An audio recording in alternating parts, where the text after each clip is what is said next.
ട്രോളൊക്കെ കണ്ടിരുന്നോ? ട്രോളൊക്കെ കണ്ടു വീഡിയോ കണ്ടു. അത് കണ്ടിട്ട് ഞാനൊരു കോമഡി ആയിട്ട് എടുത്തിട്ടുള്ളത്. അതിനൊക്കെ ഒരു പ്രശ്നം ഇല്ല. ബിക്കോസ് ഇത് ഇന്നലെ ഇങ്ങനെ ആവും ഞങ്ങൾ വിചാരിച്ചിട്ടില്ല. ബിക്കോസ് ഞങ്ങൾ വിചാരിച്ചത് ഒരു സിമ്പിളായിട്ട് ശാന്തിപരമായിട്ടുള്ള പ്രൊട്ടസ്റ്റ് ചെയ്യാൻ വേണ്ടിയിട്ടാണ് ഞങ്ങൾ വന്നത്. അപ്പോൾ കുറച്ച് ആൾക്കാർ ഉണ്ടായത്. തൊട്ടടുത്ത് തന്നെ നമുക്ക് ഒരു 2-3 ബസ്സിൻ്റെ ആൾക്കാർ റെഡി ആയിട്ടുണ്ടായിരുന്നു. നമുക്ക് ഇവിടെ കളക്ടറേറ്റിൽ ഒരു പ്രൊട്ടസ്റ്റ് ഉണ്ടായിരുന്നു.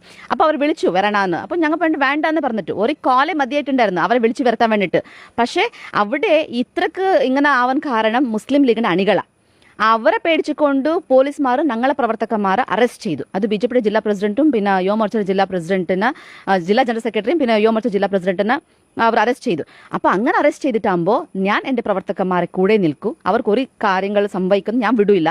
അങ്ങനെ ഉണ്ടെങ്കിൽ എൻ്റെ ജീവൻ കൊടുത്തിട്ടായിട്ട് അവരെ സംരക്ഷിക്കും. ആ നിലപാടാണ് എനിക്കുള്ളത്. അങ്ങനെയാണ് ഞാൻ പോലീസിന്റെ ജീപ്പിന് മുമ്പാകത്ത് പോയിട്ടായിട്ട് ഞാൻ തടഞ്ഞു. ട്രോള് വന്നത് ജീപ്പിന്റെ പിറകുവശത്ത് നിന്ന് തള്ളുന്നു എന്നുള്ള രീതിയിലാണ്. ഫുൾ വീഡിയോ കൊടുക്കുന്നില്ലല്ലോ മാധ്യമക്കാർ. ആ പകുതി വീഡിയോ കൊടുത്തിട്ടു. ഞാൻ ഫസ്റ്റ് ഫ്രണ്ടിൽ പോയിട്ടിട്ട് നമ്മളെ പ്രവർത്തകന്മാർ അവിടെ വന്നു.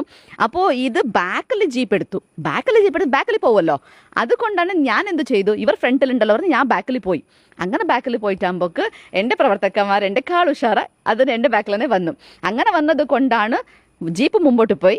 ഇത്ര ട്രോൾ ആയത് റീസൺ ഇതാണ് ആക്ച്വലി. അവിടെ വനിതാ പോലീസിന്റെ കുറവുണ്ടായിരുന്നു, വനിതകളുണ്ടായിരുന്നു. ഒരു വനിതയെങ്കിലും മുമ്പിൽ നിന്നിരുന്നെങ്കിൽ ഇപ്പോൾ തോന്നുന്നുണ്ടോ? ഇല്ലപ്പ അങ്ങനെ എനിക്ക് ബിക്കോസ് നോക്കൂ, അങ്ങനെ നമുക്ക് തടഞ്ഞു വെച്ചിട്ട് ഒന്നും ഇത് അല്ല. നമുക്ക് ആ ഒരു സിറ്റുവേഷൻ ഉണ്ടല്ലോ, ആ സിറ്റുവേഷൻസിൽ ഞങ്ങളെ പ്രവർത്തകന്മാർക്ക് എന്ത് അവർക്ക് മെന്റലി ഉള്ളതെന്ന് പറഞ്ഞെങ്കിൽ BJP ജില്ലാ പ്രസിഡന്റ് മാത്രമാണ്. അവരെവിടെ പോയി അവരെ കൂടെ നിൽക്കണമെന്ന് മാത്രം അവർക്കുണ്ടാവും. ഞാൻ എങ്ങനെയാണ് ബിഹേവ് ചെയ്യുന്നത് എന്ന് പറഞ്ഞിട്ട്. അപ്പോൾ ഞാൻ അങ്ങനെ പുറകിൽ വന്നിട്ടാകുമ്പോൾ എൻ്റെ പുറകിൽ അവർ വന്നു. അപ്പോൾ ഇത് എനിക്കൊരു സംഭവമായിട്ടൊന്നും തോന്നിയിട്ടില്ല. ട്രോളേഴ്സ്മാർക്ക് ഒരു കണ്ടന്റ് ഉണ്ടായി. അവർക്ക് എൻ്റെ വീഡിയോ വെച്ചുകൊണ്ട് റീച്ചും ലൈക്കും കിട്ടി.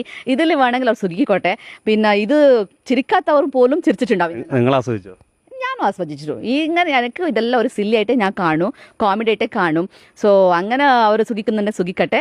സോ ഇതിൽ എനിക്ക് ഒരു പ്രശ്നമില്ല. ഇത് ഇങ്ങനെ ആയല്ലോ എന്ന് പറഞ്ഞിട്ട് ഞാൻ ഇനി വിഷമമായിട്ട് ഞാൻ വീട്ടിലിരിക്കുന്നുമില്ല. ഇതിൻ്റെ ഇനിയും ട്രോൾക്ക് ഞാൻ നിങ്ങൾക്ക് ഇതാക്കി കൊടുക്കാം. ട്രോൾ ആക്കിക്കൊണ്ട് സുഖിച്ചോളൂ. ഇനിയിപ്പോ അവരാണോ തീരുമാനിക്കേണ്ടത് നാഷണൽ ആന്തം പകുതി പാടണമെന്നോ ഒരു സ്റ്റാൻസ് പാടണമെന്നോ? ഈ രാജ്യത്തിന്റെ നാഷണൽ ആന്തമും നാഷണൽ സോങ് പണ്ട് മുതൽ തീരുമാനിച്ചു വന്നത് കോൺഗ്രസ് സർക്കാർ ഉണ്ടാവുന്ന സമയത്തല്ലേ തീരുമാനിച്ചത്.